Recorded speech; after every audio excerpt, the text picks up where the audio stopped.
Good morning, good afternoon, and good evening, depending on where in the world you are calling from. I'm Courtney Brooks, Executive Director at Global Ties KC, joined by Sarah Martin and Aaron Zimmerman on our team here in Kansas City. We are so excited to have all of you with us today. 2020 has obviously been a whirlwind for all of us across the world. And while we miss having international visitors in Kansas City in person this summer, we're so excited to be connecting with all of you here today. As most of you know, one of the things that we do here at Global Ties KC is to implement Department of State exchange programs, bringing high school students from around the world to the United States. Today we're joined by many of these student alumni from every corner of the globe. These are young folk who spend typically 2 weeks in the greater Kansas City area, living with host families and learning about American values, including volunteerism, democracy, and inclusion. Some of you had conversations when you were in Kansas City about the history of race in the United States, and many of you visited the Brown versus Board Museum in Topeka, toured the historic 18th and Vine District, and saw the Jazz and Negro League baseball museums, and volunteered with organizations across the city.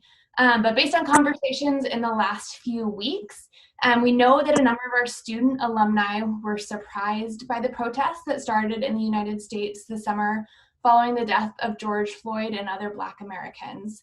So today is an opportunity for our students to ask questions about what's going on and to share their own perspectives. So without further ado, I'd like to introduce our two fabulous KC natives who will help lead us through this conversation. So I don't think either of them would self-define as experts in racial inequality, but they both have graciously offered to share their unique perspectives, and we're so excited to have them with us today.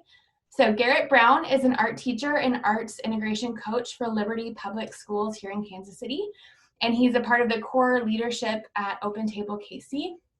Garrett believes in education that pushes students' critical thinking skills and creativity in the direction of justice and equity, and looks forward to long-lasting systemic change, as do we all. Rachel Craddolph is a Kansas City native who earned both a bachelor's degree in international relations and a master's degree in international development. She is currently a program officer at Meridian International in DC, where she designs exchange experiences for Department of State International Visitor Leadership Program participants. So without further ado, Rachel and Garrett, I will turn it over to you. If you want to start with some personal self-introductions, and then we'll get going with questions in the conversation. Well, good afternoon, everyone. It's great to be here. I just wanted to share that when I was becoming a teacher here in Kansas City, I did the same tour that you all have done recently of historic baseball museum and jazz museum and the Brown versus the Board of Education museum in Topeka. So I remember when those experiences were really fresh for me. Even being a Kansas City native, you can grow up without the depth of understanding of the race situation of your city and the makeup of your city. And so just want to say that I can relate and understand maybe the light bulbs that are coming on for you right now as you think about Kansas City and your visit here. So I'm excited to talk to you today. Rachel here. As Courtney said, I live in DC currently, but I am a proud Kansas City native, and similarly have been on the same tours. My grandmother actually graduated college in 1904 when Brown v. Board was decided. So it's really interesting to have gone through that history and her experiences being in college during this time, as well as, 18th and Vine. We've taken many of family on 18th and Vine, and then Negro League Museum. One of my great uncles actually was a Monarchs player. So the history of Kansas City and the racial dynamics, I've always been very entrenched in it because of my family and everything that's going on. Now, being in DC and not really lived in Kansas City since I was a teenager, it is interesting now to look and see what's been going on and how I've been trying to stay connected with the community. Kind of sum up what you've seen happening in the United States in the last couple of months and why and how kind of we got to where we are as a nation. It's a big question. It's a big question. Rachel, you got first? Sure. So I was listening to a very interesting podcast recently, and it brought up kind of the paradox of the United States, kind of this contradiction of liberty versus slavery, how our country is built on revolution. Yet at the time the revolution is happening, our founding fathers were slaves. Slavery was still going on in the United States. You know, we were fighting for the majority of our population was not free. And now recently, with everything that's going on, I've been thinking a lot about this narrative of revolution, and also how people are saying we should be protesting differently or how things should look differently, yet when people peacefully protest, it's still not seen as the right way. So I look at how I've been looking and been really thinking about how, you know, our country, yet how it's been going and how this isn't new. The civil rights movement, people like to talk about it being peaceful, but it was in response. The nonviolence in many ways was an offensive attack to what was going on in the world. And I think a quote from James Baldwin there really summed it up. You know, I love America more than any other country in the world. And exactly for that reason, I insist on the right to criticize her perpetually. And that has really what's been driving my thoughts recently. Garrett? Yes, I agree 100% with the premise that Rachel's kind of explained. When you care about something deeply, that thing or that organization or that relationship has to be open to criticism. And you can look at it as a spiritual ideal, but definitely it's a political ideal. If we care about America and what this country was meant to be founded as and what is become, we have to be open to critiquing and taking a look at what we're looking at. And no generation is better equipped for that than the current one, because of the access to technology and information and police body cams and memes and all of it. We have a more clear picture of the story of racism in America than we've ever had. And it doesn't take the written word. It doesn't take research necessarily. All it takes is a cell phone, and you can see a pretty clear picture of what's happening in this country. And while I appreciate, like I said, the people who have newly come to the discussion of racism, it's not a new story. And in my eyes, more important than COVID-19 is the virus of COVID-19, the virus of racism that's been going on for a long, long time. And it kind of astonishes me that my white, I'll say siblings, the white people I'm related to, have this new interest in my well-being and the well-being of my family when if anyone's been in danger, they've been in danger for a long time. But I am open to these discussions and open to the idea that we're all playing some role in racism, and we're all trying to figure out where we're implicit and what we can do to move this narrative towards justice and towards equity. It's been tough to watch the news, frankly. I've been on information overload, and I've had to really censor what I allow to come through my phone to me, what I allow people to share with me, and when I speak my opinion about things, because there's just a lot. And I think everyone, their responsibility now is to take care of themselves while also trying to examine their role in racism, not to question whether it exists, because we have factual evidence that this exists, but to define where they sit in that spectrum of racism and what role they play. I'll just ask one of the questions that was previously posed, and then Garrett and Rachel, if you want me to continue to ask those questions in order, I can, or you can kind of just play to which one you want to do next. We'll just kind of feel it out as we go. Again, thank you both so much for being here. So these questions were asked by our international students, so there is a bit of a language barrier for some. So I'm going to ask it exactly as they did. And so, what specific approach to provide a more sustainable and actionable plan towards reducing racism among young students do you propose? I could be wrong, but it seems like discussion is a pretty big step. So conversations like this one, The organizations that we belong to, whether it's our schools or our sports teams, facilitating conversations like this where we can be exposed to people who are not like us. We can hear their perspectives.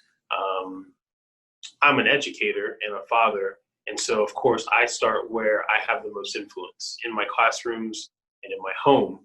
What are the things being viewed? What are the things being read? How can I spotlight Black voices, queer voices, female voices, trying to decenter whiteness? If I'm using jargon that doesn't make sense, or if I'm saying something that isn't clear, please follow up with me and ask clarification. But right now is a time to not accept any one perspective as the norm. Now's the time to interrogate and try to find out how other people might live that's different than you, and how we can learn from different peoples. When I was reading through this question, I really thought about Audre Lorde and how her book titled "The Master's Tools Will Never Dismantle the Master's House." And we need to start looking, and I think, as Garrett was saying, this young generation is great using these tools out that we have to propel voices. I also think another thing that is also important is these conversations that we need to have, or we need to make each other uncomfortable, force each other in this space to talk about these important issues and to keep it going, like in forums like and tackling these topics, because we know our system needs to change, but it hasn't been changing as the House has been. It's been now. So we need to relook at these tools, look at the tools, take the tools we have, break it down to go back.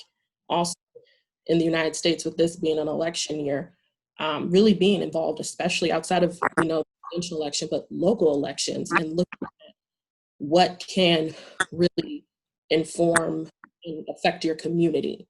When I was 18 years old, it was 2008. And unfortunately, my birthday was like a couple of days shy. But I still was out there working with people, helping people. So being active in your community as well is also very important.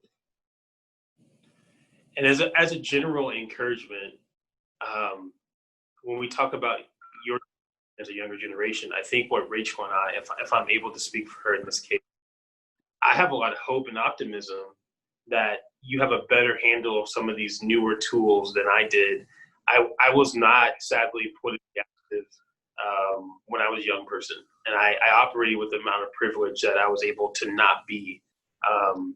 And racism and my role in it was something I'd gotten used to the point that I did not feel I needed to rock that boat too much or disrupt too much. And I think young people today are better at wielding tools of change than my generation was or is. And so I really have a lot of hope. And I think that using social media, using technology, you're able to bring about deeper groundwater level change than previous generations. So I think you figuring out how to solve this problem, just like it's like climate change, or if it's some kind of virus that's going around, I think the sickness of racism is something that your generation will get to a solution faster than previous generations.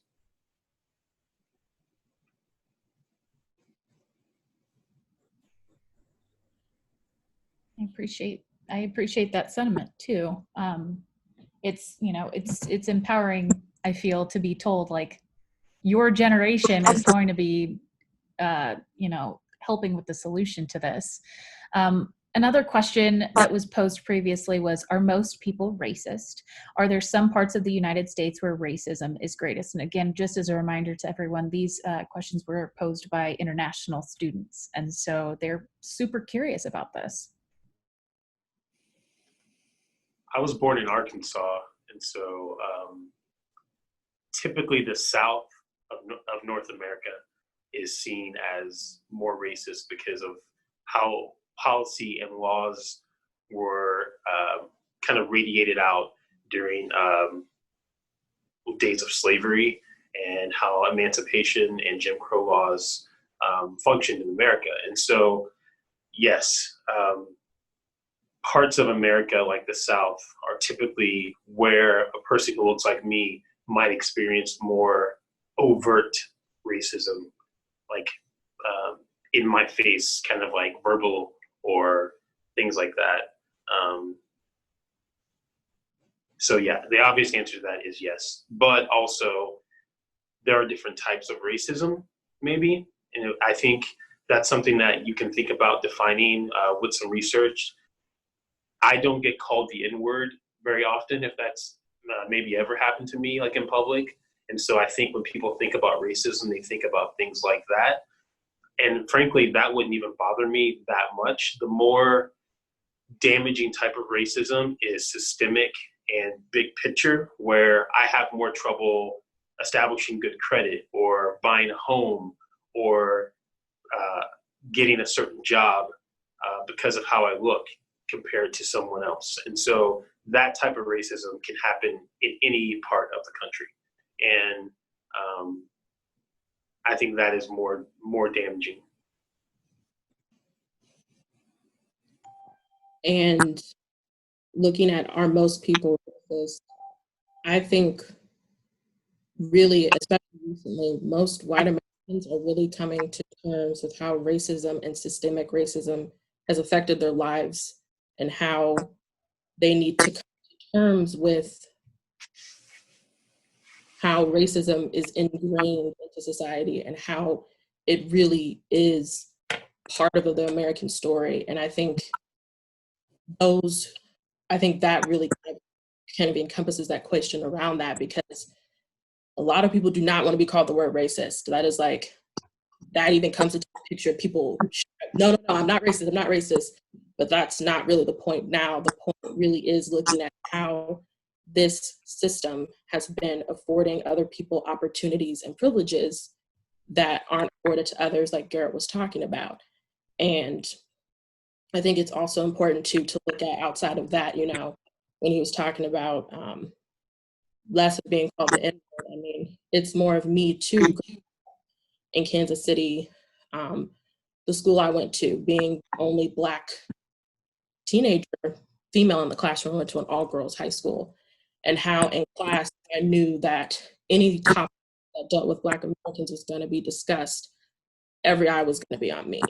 And I would have to carry almost this burden of speaking for every Black American what my thoughts are on the civil rights movement, the use of the N-word, very thin. That's something I dealt with. Or, having to stand in debates with classmates who had, yes, Confederate flags on their trucks that they drove to school, and debating with them about the Civil War and about slavery versus states' rights. So I think when you ask the question around, are most people racist? I think it's also important to look at how I wake up in the morning, when I go through my life, everything I have through a gendered, being a woman, but also a race lens, and how that affects me, and how now people are being confronted with how race really affects the world and the world around us.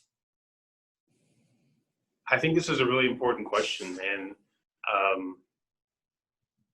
I appreciate Rachel kind of bringing us back to that central question of, are most people racist?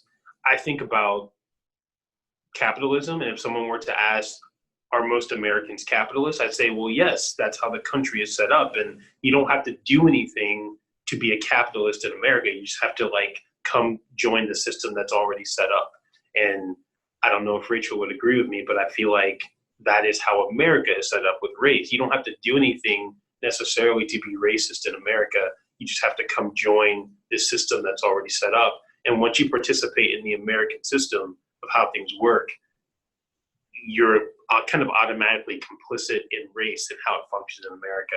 I don't think people would automatically call you racist, but there's definitely white body supremacy that just functions as like a blanket over things. And you don't have to do anything to be guilty of that. It just is like to succeed in America has some function of racism involved. And that's just how it is at this point. Well, and you just spoke on capitalism as a system,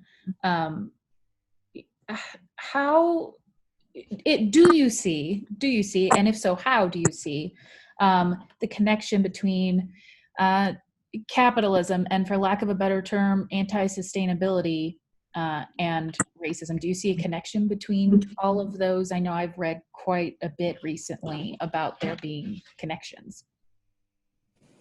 I'm a little unclear. Could you rephrase? Yeah, I'm gonna try to, because that was worded poorly. So I've been seeing some things floating around recently. There's all kinds of articles and educational materials that people are putting out, calling out a connection or a seeming connection between capitalism, racism, and then not anti-sustainability, but when people aren't considering their carbon footprint, how that is related to racism as well, and how if you're working towards anti-racism, you're also at the same time going to be working towards anti-capitalism and sustainability, personal sustainability. Do you see any kind of connection between those, any of those, and if so, how we might be able to move forward towards some, in addition to discussions, but like tangible actions towards anti-racism in America and beyond?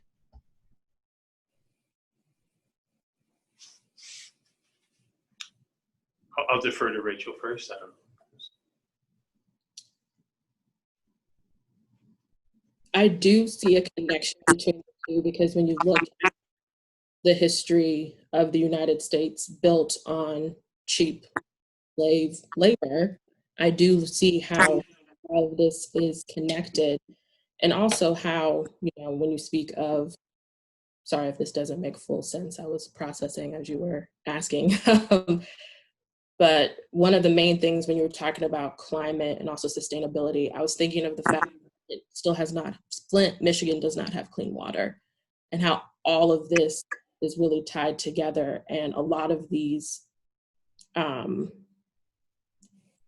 connections to over being anti-racist, tangible steps really are around getting, kind of like I was saying before, dismantling the tools, dismantling Mattress House, using other tools to break down these systems. And these tangible tools, that's a great question. I'm still thinking through what great tangible tools are there to be out there to do that. Garrett? I do see a connection. I agree with Rachel, and whatever sources, Aaron, that you said you'd read. I see the connection more in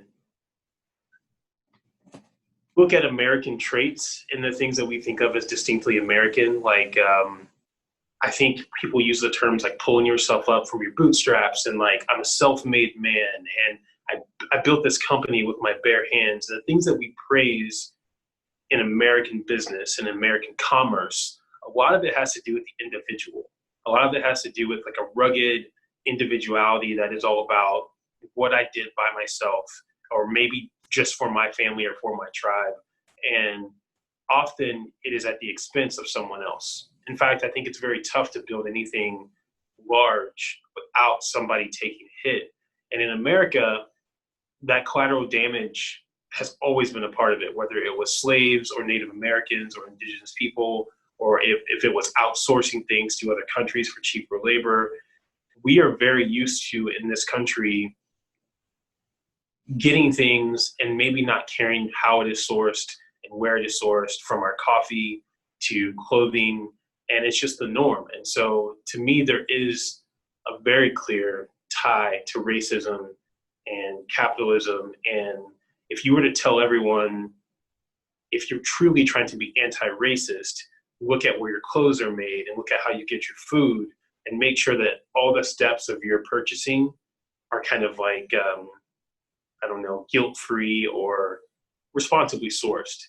A lot of us would not be able to live that lifestyle right now. A lot of us don't know how to live our lives without some kind of impact damaging person with brown skin, because the way our country is set up, it's just made to obscure those facts, and it's made to obscure how to do it without finding the cheapest labor and the fastest way to get something to us, whether that's Amazon or IKEA or, like I said, coffee. They're all kind of playing these roles, and out of convenience and out of our individual our own kind of individuality and our own concern for ourselves, we usually just do the easiest thing, the path of least resistance. And that is where I talk about we all play a role. We all are complicit in some way. I acknowledge that I operate with a certain amount of privilege because of where I live in Kansas City and where I can work in Kansas City and how quickly I can get the things that I need. Because my job has an Amazon business account, and I can just easily say I need that and not even look at where it comes from or how it's shipped to me and things like that. So. Well, and I know, just kind of going off of that a little bit, I recently watched Killer Mike the rapper has a series on Netflix, and I think it was the first episode of the series was trying to buy black. He was like, I think for a week or something like that, he said, I'm going to challenge myself to only buy from black grocery stores and anything sourced from black companies. And it was nearly impossible. And so when you talk about privilege in being able to not only not have to think about those things, but there's also, when you try to think about those things, I'm noticing in my trying to make purchases that aren't necessarily convenient, aren't necessarily always from Amazon, trying to buy from black companies, I do have a privilege in being able to not only do the research, have access to the research, but also there's a cost to it. And it's not as convenient, but it's something that I know I have a privilege to be able to do that. And if you do have the privilege and the means and are in a location where you can try to make those decisions, I highly encourage people to make those decisions, to buy local, buy black as much as possible. And I don't know if either of you have any more to say on that before we move on to the next question. I'm sure we could go forever. I feel like I have like the germ of a thought that I would add to it, but it's not well formed. But it's something about, even as international students, I feel like I assume that sometimes, how do I put this? As a black man in America, full disclosure, I live in the suburbs. So I live in a northern suburb of Kansas City called Liberty, 20 minutes north, predominantly white, getting more diverse by the year. But going to school here, I was often the only black kid in my class, maybe one of 3 or 4 black kids in the school. Most jobs, I was the only black person on the staff, okay? And so what I've experienced is, to be successful, a lot of times you're trying to do the things that you see around you to acclimate to the dominant culture. And as international students, it only makes sense to me that if you were visiting here, you would kind of adopt some of those same things. You would kind of start to do the things that you saw other people doing, and whether it's where you buy coffee or how you speak. And I think it's pretty easy to slip into, I wouldn't say racist, but like white body supremacy type things, where all of a sudden I'm doing normal thing, and that normal thing is centered around whiteness. And so the idea that I buy things from Amazon because I have money to do so, I kind of celebrate it, because I'm like, I remember not being able to do that. And I remember being disadvantaged and not being able to have an Amazon account or whatever.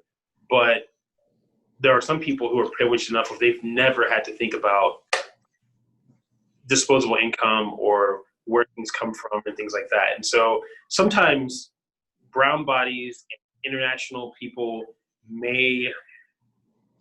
they're just trying to do what they see as progress. I don't know, I'm kind of, I need help here, but I'm trying to think of like what we consider social progress is usually centered around whiteness. If you're from another country or you're from another culture, often we think of success as what the dominant culture does. And in this case, it's a certain amount of spending, buying certain things from certain sources. And so in that way, we can all become guilty of racism and things like that. So, okay, I'm done. So to jump back to one of our students' questions that was dropped in the chat box from Stephen, looking at it presently today, do you think people who are racist actually have a genuine reason, or they do that to feel that they are superior to other races?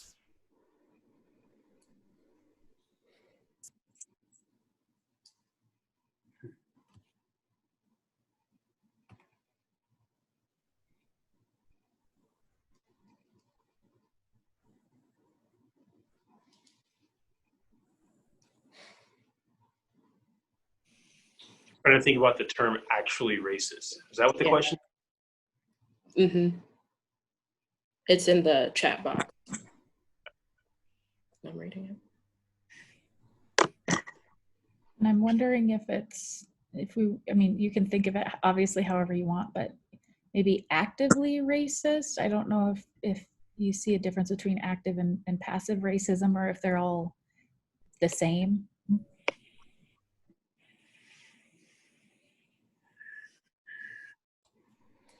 And I think, Stephen, if you want to jump in, if there's anything to add, but part of it is the question of whether it's conscious and intentional, or whether it is this like underlying bias that people have that they're not even often aware of.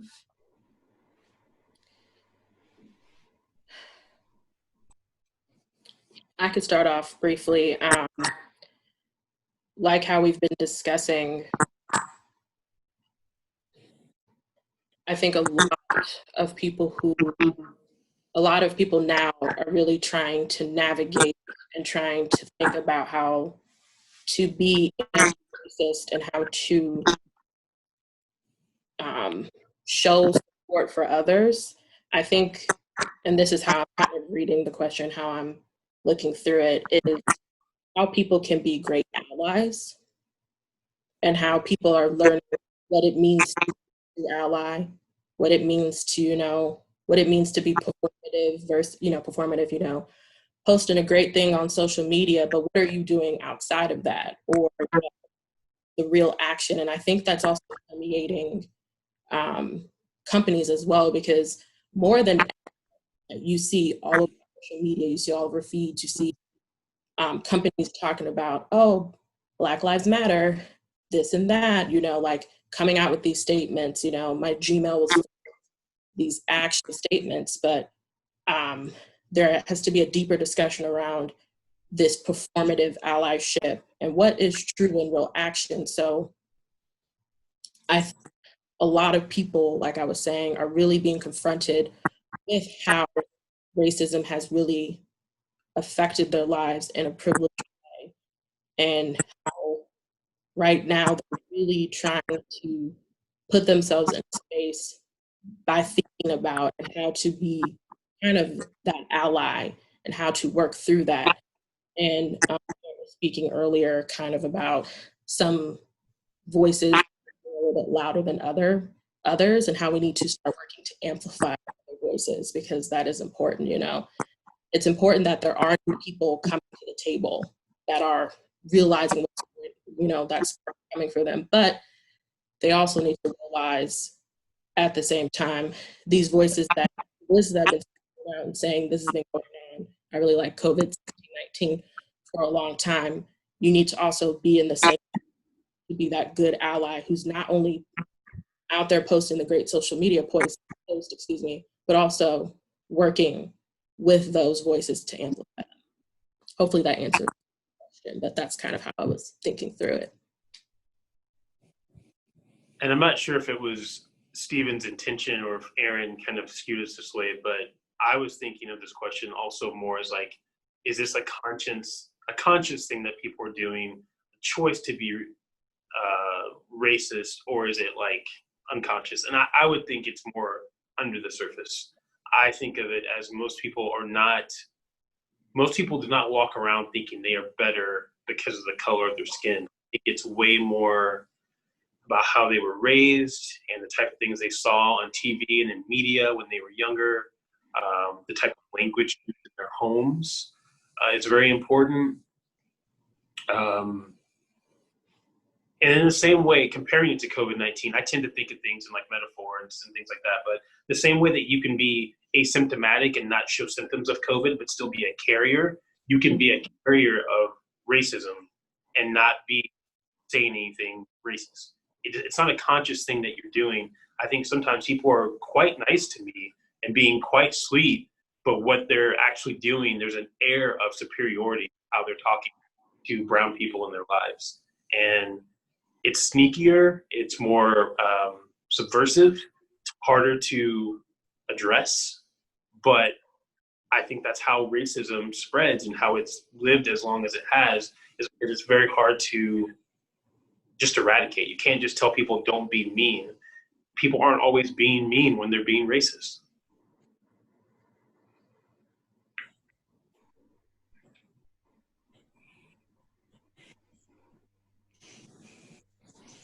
Okay. Yeah. Thank you both Thank for you. sharing on that. I'm curious, would any of our international participants be willing to unmute themselves and share kind of your perspective on what you experienced when you were in Kansas City and what the news has been like in your home countries the last couple months as it relates to what's going on in the United States?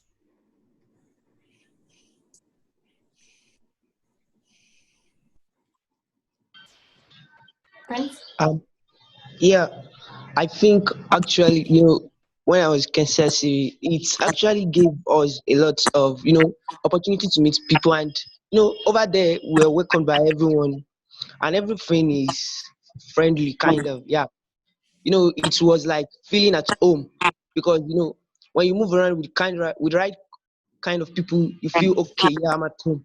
And you're able to express whatever you wish to tell other people perfectly without hiding anything.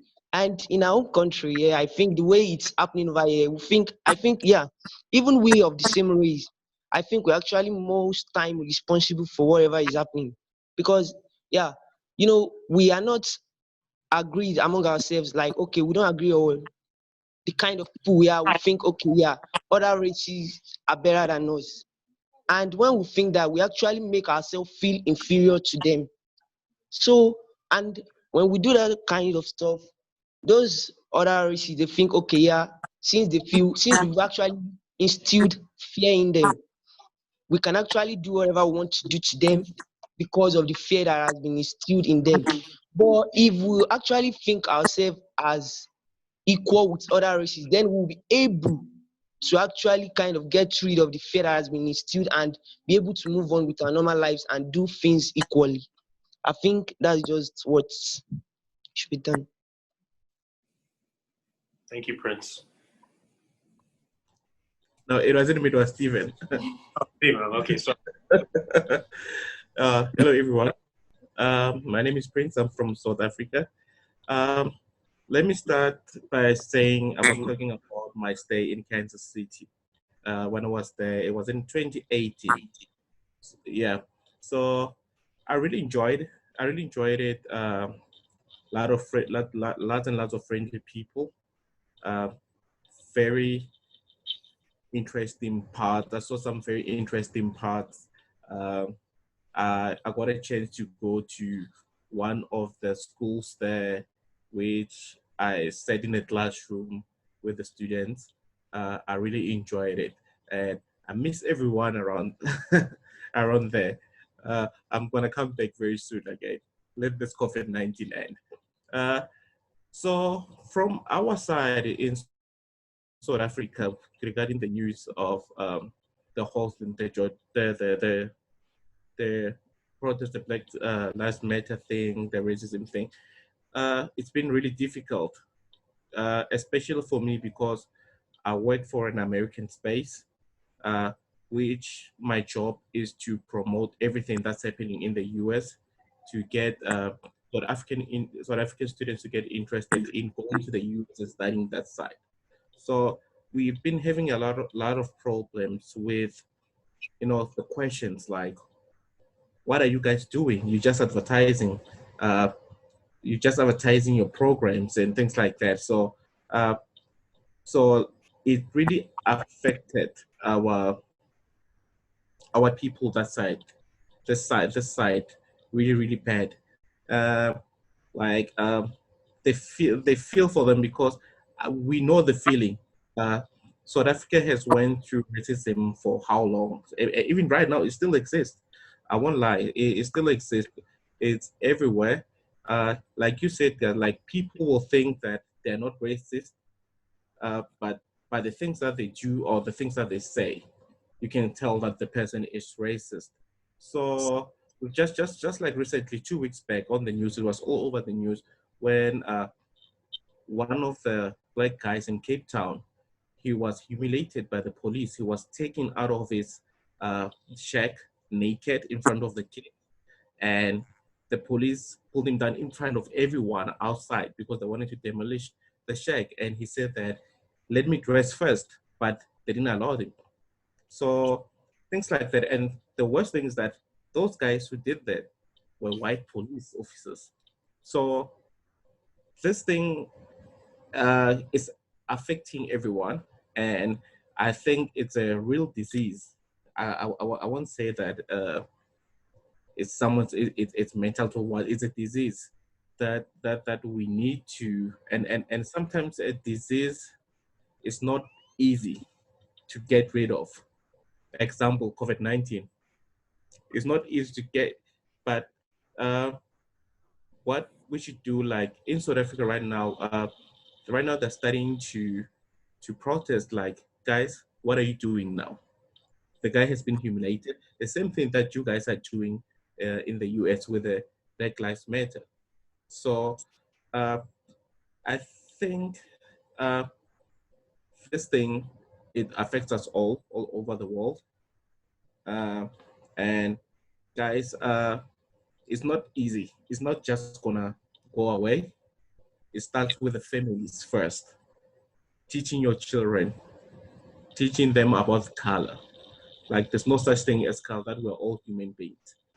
So uh, I think that's the most important thing is education. And I think if we teach our children, then things are gonna be fine. The coming next generation, things are gonna be fine. That's all from me. Now I can say it. Thank you, Prince. Thank you.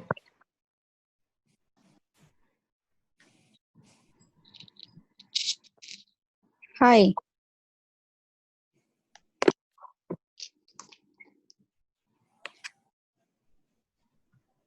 Go ahead.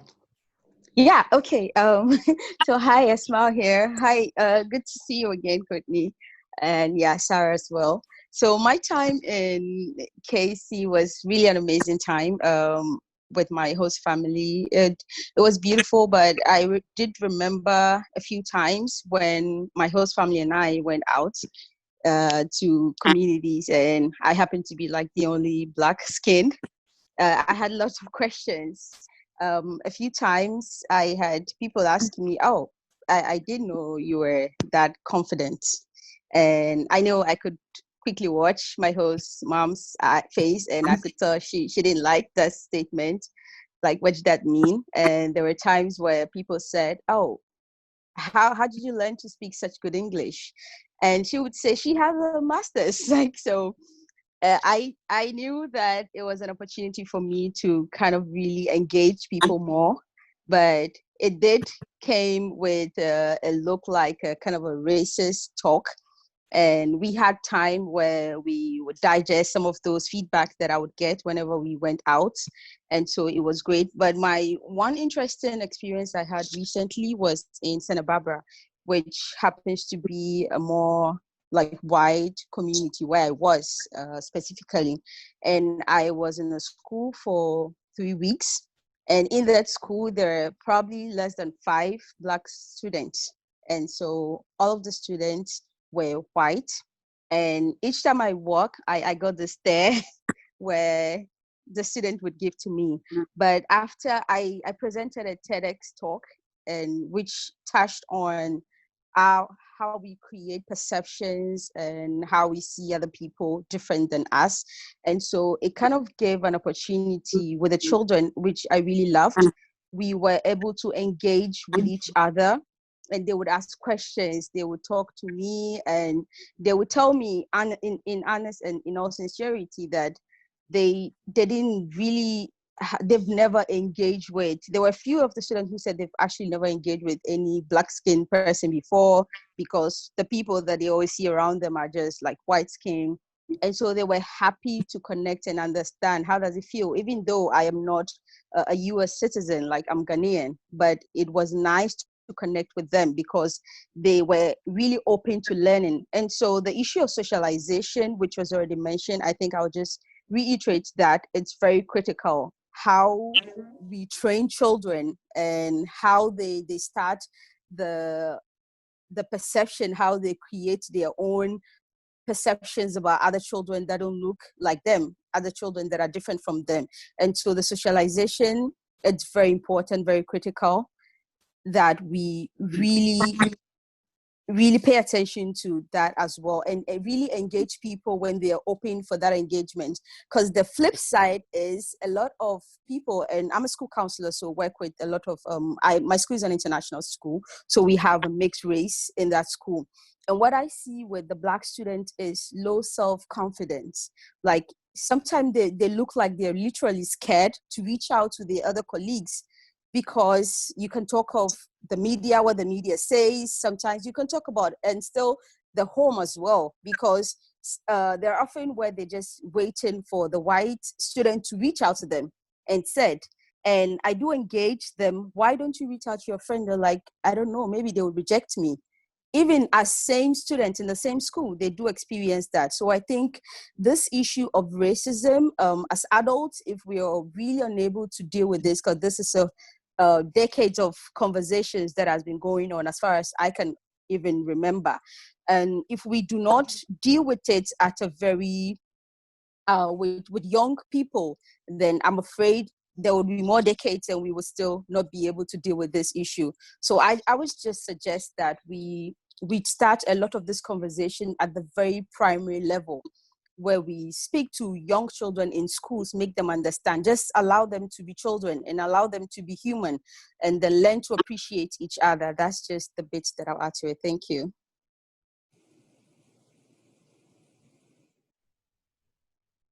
Thank you for those comments. I really appreciate it.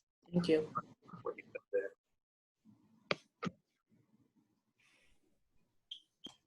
I've also heard of people, there is a school that talks about starting in primary level, keeping kids within the same race so that they can build up this self-awareness and self-esteem, that they don't see themselves as other. If you grew up like in so many other people of color in America, sometimes you just look you're less because you don't see faces like yours around the room.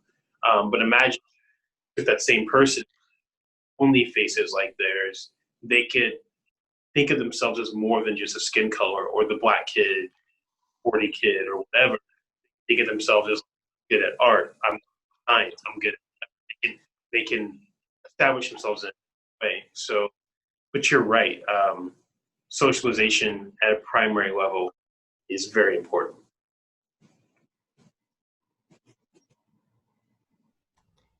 So we have about 5 minutes left for our time together today, and this discussion has been so wonderful to be a part of. As everyone's talked about, education is the starting step, and for us all to be here today, taking the time to think outside the box and to connect. I appreciate everyone for being here. Rachel and Garrett, in our last 5 minutes, do you have any final thoughts or things that you would really like to share with our international students, and same for our international students? Any pressing questions that we've not talked about yet today?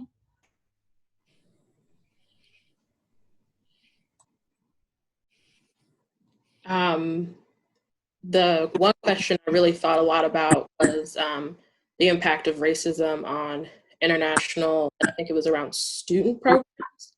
I haven't really worked on student programs in a while. I've focused mostly on adult exchange programs with the IVLP, but really what I've been thinking a lot about, and just kind of our final thoughts of,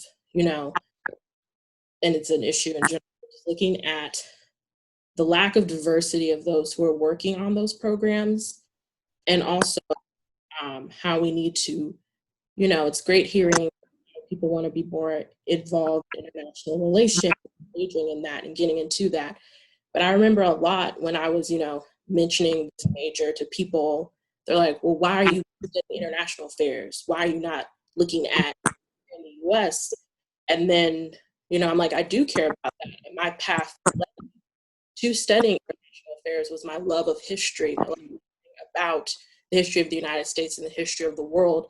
It's kind of what led me to what I'm doing today, and how we need to really infuse that into our programs and how we need to work on it.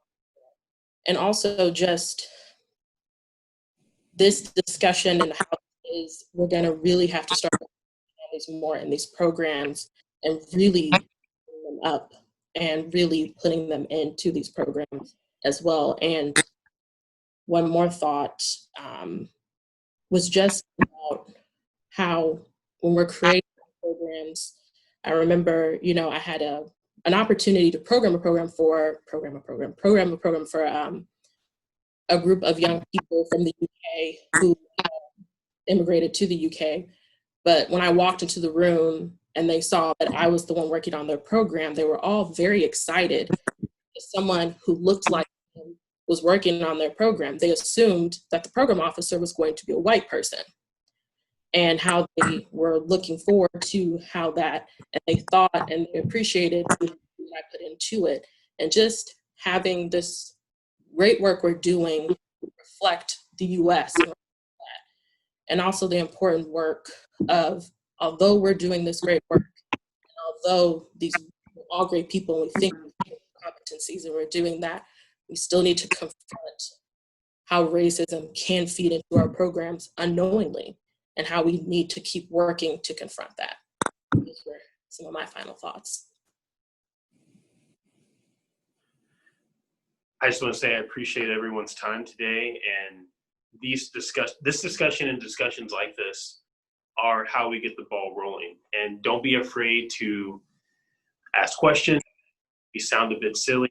There are no stupid questions when it comes to things like this, and awkwardness is part of it. And especially during COVID, where we're not face to face, can't be in the same room.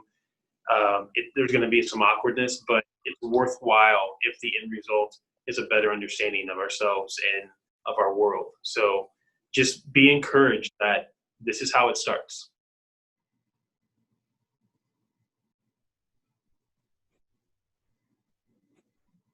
And thank you for sharing your stories. Thank you for sharing yours.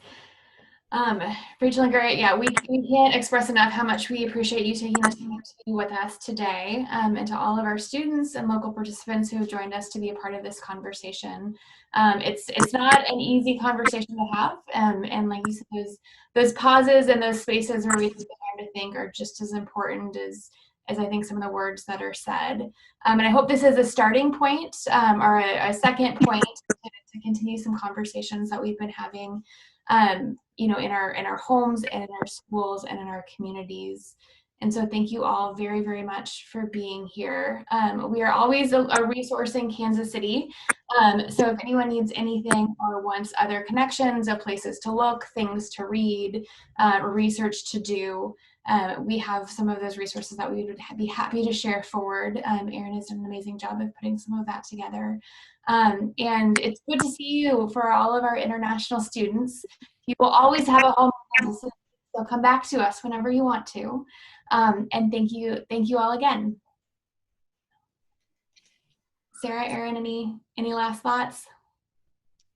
Just keep an eye on our Global Ties KC Instagram and website. I know people were asking about resources, and I will say, looking for them online, I've been able to find more than a handful of Black-owned businesses to support here locally in Kansas City. But if you have access to the internet, it's becoming easier to find lists of how to support Black-owned businesses and minorities and how to have these conversations. So definitely be be Googling it, but we also have a couple of resource lists that we will be sharing on our social media and our website and stuff like that. And yes, please always reach out. You can email any of us. You can email me, ezimmerman@globaltieskc.org, if you have any additional questions, and we will we'll connect you with resources and people that can talk with you.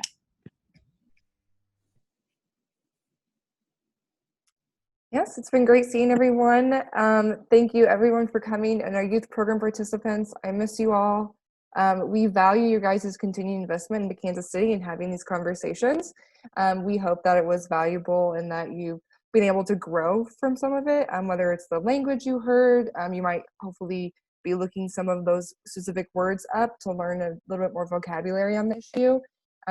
We're here if you want to be connected and you have further questions. The learning doesn't stop for any of us, even after this call. So if you want to follow up with any more questions or insight, let us know and we'll connect you to the right people. Absolutely.